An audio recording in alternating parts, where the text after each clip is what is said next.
L'armée burkinabé a lancé une opération conjointe avec le Mali, opération en cours depuis le 3 avril dernier, baptisée Kapitgou en langue nationale morée ou la ruche en français. Notre reporter a rejoint les hommes du capitaine Lion, des VDP et des soldats appuyés par le vecteur aérien. Depuis le front dans la boucle du Mohon, le reportage est signé Draman Guéné.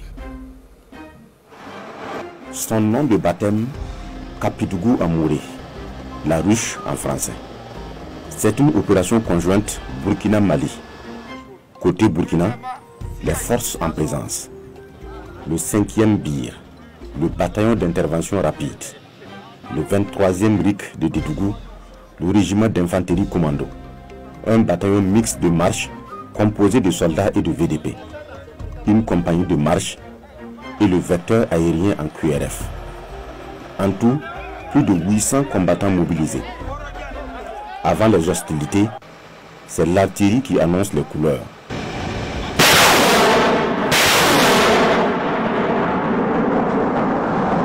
Des roquettes larguées sur des bases terroristes depuis 30 à 40 km. La colonne entame sa progression. Direction Gassan, ville déserte depuis janvier. L'axe Dédougou-Gassan est bitumé, mais les combattants veulent contrôler la zone. Les éléments moutards se projettent à plus de 5 km de la route de part et d'autre.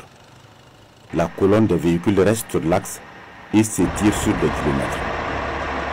Le capitaine est patron des opérations. Les hommes l'appellent affectueusement Lion.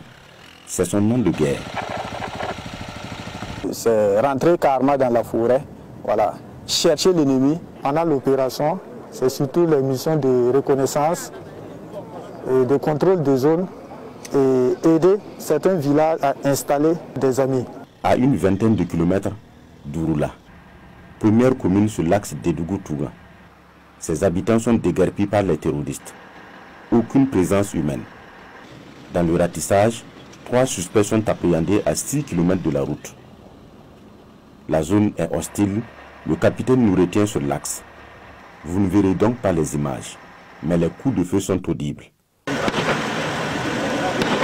On rentre un peu en profondeur à quelques kilomètres d'abord de l'axe en vue de rechercher l'ennemi, sur certaines bases ennemies. On n'a pas reçu de contact de Dédougou jusqu'à ici. Après 2 heures de route, Gassan, ville désertée depuis janvier. Ici, il n'y a que des animaux pour animer la ville.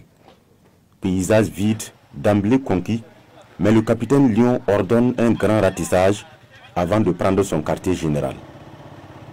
Les zones sensibles sont checkées comme ici à la station. À la sortie est, le vecteur aérien détecte une présence humaine. Un homme sur un tricycle chargé de marchandises dans une ville sans habitants. Très suspect. Il est appréhendé et remis à la police pour des enquêtes approfondies. Jusqu'à Gassan, nous avons pu neutraliser 3 ennemis, 3 de leurs guetteurs qu'ils ont appelés pour qu'ils contrôlent notre effectif, nos moyens, et nous avons pu les neutraliser. Il s'agit là de la 2e phase de l'opération Kapitgou. Elle concerne les zones de Gassan, Tougan, Toma, Léry dans la vallée du Sourou.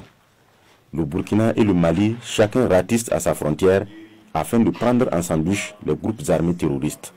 Ici, dans la boucle du Mouhoun, gravite le GSIM, le groupe de soutien à l'islam et aux musulmans, et ses ramifications. Fin de formation des éléments du bataillon G5 de Dori. Ils ont été outillés sur le droit international, les droits de l'homme et le droit international humanitaire. Un renforcement de capacité au fin de réduire les violations lors des interventions des forces de défense et de sécurité. Ibrahim Kagone, Bouma Ernest Nebié. Réduire les risques de violation des droits de l'homme dans la lutte contre le terrorisme sur le terrain, c'est ce qui a guidé le Comité national de coordination des actions du G5 Sahel à organiser cette formation au profit des éléments du bataillon G5 de Dori. Un renforcement de capacité qui s'inscrit dans le cadre de la mise en œuvre des activités du G5 Sahel. Cette formation, en tout cas, est la bienvenue au moment où la question des droits de l'homme occupe les attentions dans la lutte contre le terrorisme. Donc il était impérieux naturellement que cette formation soit organisée au profit du personnel du bataillon. Naturellement, cette formation vient renforcer davantage leur connaissance à la matière. Toute chose qui nous permettra d'être opérationnels sur le terrain et très professionnels dans la lutte contre le terrorisme.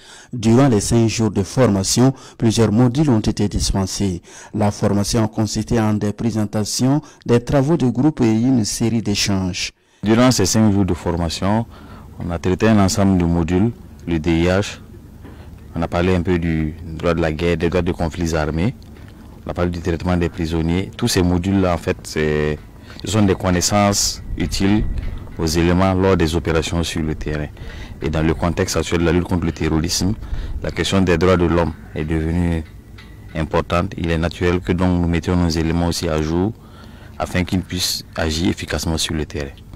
La force conjointe du G5 Sahel a été créée en 2017 et vise à améliorer la sécurité de la population locale et créer un environnement favorable pour le développement socio-économique des pays du G5 Sahel.